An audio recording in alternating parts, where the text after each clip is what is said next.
Mkuu wa majeshi nchini Uganda, Muhoozi Kainerugaba, amesema askari wa jeshi la Uganda UPDF ama wapiganaji wa kundi la M23 watawasili katika mji wa Kisangani nchini Jamhuri ya Kidemokrasia ya Kongo DRC chini ya wiki moja ijayo. Katika chapisho lake la jana Jumapili, Kainerugaba amesema wanajeshi wake ama M23 watawasili Kisangani kwa agizo la Rais Yoweri Museveni ambaye ni baba yake mzazi, ili kuokoa wakazi wa Kisangani dhidi ya matendo yanayofanywa na makundi mengine ya waasi nchini DRC.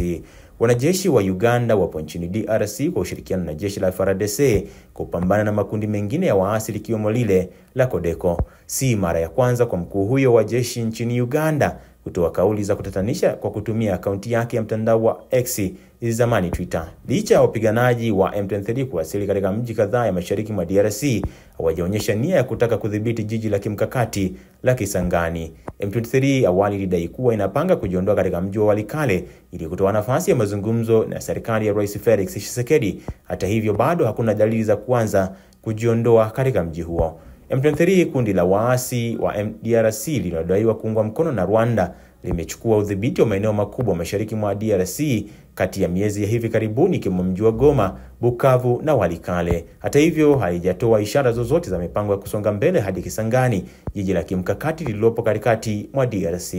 Kainerugaba anajulikana kwa matamshi yake ya kichochezi na yasiyochujwa kwenye mtandao wa X, ambayo mara nyingine yamezua matatizo ya kidiplomasia kati ya mataifa hayo. Uganda ina nafasi tata katika mgogoro huo wa muda mrefu mashariki mwa DRC, na ingawa inashirikiana na serikali ya DRC kupambana makundi tofauti ya waasi, pia ina uhusiano wa karibu na Rwanda, na Kainerugaba alikutana na Rais wa Rwanda Paul Kagame siku ya Alhamisi. Nanuku, "Watu wetu wa Kisangani tunakuja kuokoa, jeshi la Mungu linakuja."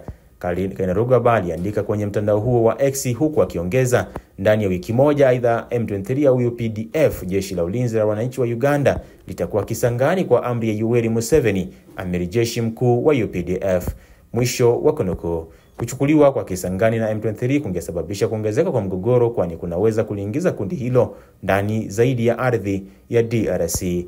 Kisangani ni kitovu cha biashara na kituo muhimu cha usafiri kilichopo kwenye makutano ya mito mitatu kuelekea Kinshasa, ambao ni mji mkuu wa DRC. Hili pia lingekuwa lengo kubwa kwa Uganda, ambayo imekuwa ikiendesha operesheni zake katika jimbo la Ituri, mashariki mwa DRC. Mji mkuu wa Ituri, Bunia, uko umbali wa takriban kilomita 700 kutoka Kisangani. M23 hapo awali liliwahi kutishia kuendelea na mashambulizi yake hadi Kinshasa na kuiangusha serikali ya Rais Felix Tshisekedi.